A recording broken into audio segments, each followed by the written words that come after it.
Texans fans, I need your help. We cannot lose this like battle to the Tennessee Titans channel here at Chat Sports. We're trailing them big time in likes this week. So let's catch up. Let's beat the Tennessee Titans. They stole the Oilers from us. I don't want them to steal this likes battle. Like the video. Hit that thumbs up icon down below.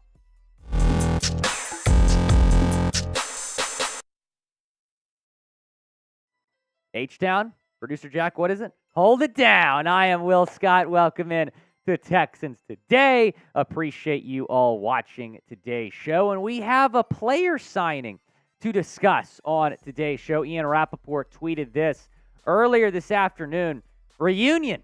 The Texans are signing pass rusher Jacob Martin to a one-year deal, source said. He played on the edge for Houston from 2019 to 2021 before landing with the Jets and Broncos last year. So Jake Martin back in the 7-1-3, 14 tackles, 2.5 sacks this past season in the National Football League, again, where he played for the Jets and Broncos. So good to have him back on this team. I know that he was a very well-liked in the locker room and a pretty productive player throughout his time in Houston. Jacob Martin back with the Houston Texans, where he will play for head coach Demeco Ryans. Now let's get into the Texans' top priority after drafting a wide receiver. Here's what NFL.com said about that. I have Demeco Ryans atop my candidates for Coach of the Year. I expect new offensive coordinator Bobby Sloak to become a household name in time, and his Shanahan-inspired offense takes hold in Houston. Arrow up for C.J. Stroud and the Texans, but the rookie's passer progress will take time unless the front office finds more help around him. After trading away Brandon Cooks, Houston's Cats of Whiteouts looms as suspect. Nico Collins is a promising third-year building block. Hope surrounds John Mechie III's return from leukemia. From there, though, Robert Woods, Noah Brown, and a whole bunch of inexperience round out the cast. General Manager Nick Caserio isn't afraid to churn the roster, so expects the Texans to find veteran assistance in time. And I have said on the show, I brought up the possibility maybe of trading for DeAndre Hopkins, but I do think this wide receiver room has certainly gotten a lot better. You have Nico Collins. You bring him back. He's going to be your number one wide receiver now after the departure of Brandon Cooks. Robert Woods, you sign him in free agency. John Mechie. Obviously, he was on the team last year, but did not play as he was battling cancer. He's back healthy. He's going to play. Noah Brown, you sign him. Tank Dell, you draft him. And you also draft Xavier Hutchinson.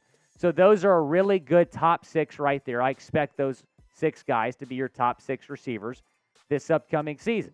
That being said, this receiver group has a lot to prove. John Mechie is basically a rookie because he did not play last year. You have Xavier Hutchinson, Tank Dell. So some young guys on this team. Then Nico Collins, fairly young as well, is not necessarily a proven number one, but I think he is going to be a good number one. And maybe he'll learn from Robert Woods, who has been a good player throughout his time in the league. Last season in Tennessee, not the best numbers, 527 yards, 2 touchdowns. I don't think he was in a great situation there. Didn't have a quarterback really most of the year. But Robert Woods, I think those numbers in Houston are going to be a lot better. I think he'll be the second or third wide receiver on this team. And probably as a veteran is going to be a good mentor to some of the younger guys like Nico and Tank. What's your confidence level in the Texans wide receiver room right now? Scale it 1 to 10 down in the comment section. What is your confidence level in the Texans wide receiver room right now? Let me know. I certainly think it's improved from last year. There's no question about that. Yeah, you do lose Brandon Cooks, but you add John Mechie, you add Noah Brown, you add Tank Dell, you add Xavier Hutchinson. I don't think that wide receiver right now is a pressing need on this team. I don't think it's at a point where you absolutely, like NFL.com said, have to sign a wide receiver or trade for a wide receiver. Now, if you can bring D-Hop back, that would be awesome. But let's just say a guy like Jarvis Landry, who is well out of his prime, was not extremely productive last year in New Orleans, who's dealt with some injuries over the last couple of years. Does signing a guy like that make sense? No, it really doesn't. I think the 6 wide receivers, top 6 wide receivers the Texans have right now are solid and I'm completely fine with this room going in to next year, but we'll see what Nick Caserio opts to do. Now let's talk about the Texans' breakout candidates in 2023. Which players could have a breakout season here for the Houston Texans? First, though, let me remind you all to subscribe to the channel because we bring you wall-to-wall coverage of the Texans all off-season long. We relaunched our Texans channel a couple weeks ago, and we're already up to 3,400 subscribers. So the more subscribers we get, the more content you get. Be sure to hit that subscribe button below. Let's talk about Nico Collins, who was a third-round pick in 2021. He's our first breakout candidate that we're talking about on today's show. He started in 15 games the last 2 years.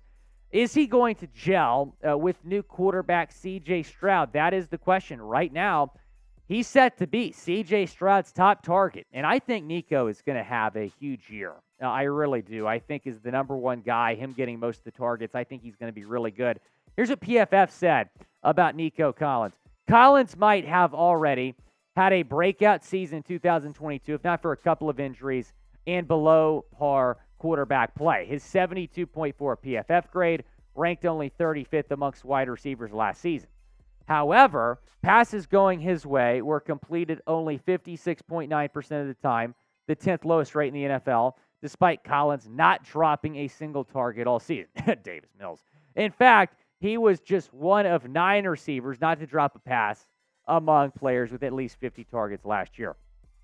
Bottom line, Nico Collins is really good. And I think Nico is going to have a breakout season here for the Houston Texans. Chime in, though, down in the comments section. Will Nico have a breakout season in 2023? Y for yes, in for no, down in the comments section. Is Nico Collins going to have a breakout year this upcoming season? I think he's going to be Stroud's top target. I really don't have much doubt about that. I expect him to be the guy that leads the Texans in receptions, that leads the Texans in receiving yards this season. Tank Dell's another name to watch, might be a dark horse for that title. But Nico Collins, you look at everything that has taken place this offseason, the departure of Cooks, C.J. Stroud getting drafted. That's a huge upgrade at quarterback for Collins. It has all the makings, I should say, for Collins to have a breakout season this upcoming season with the Houston Texans. Be sure to subscribe to the channel, youtube.com/TexansTV, where we'll continue to get you guys more Texans news and rumors videos.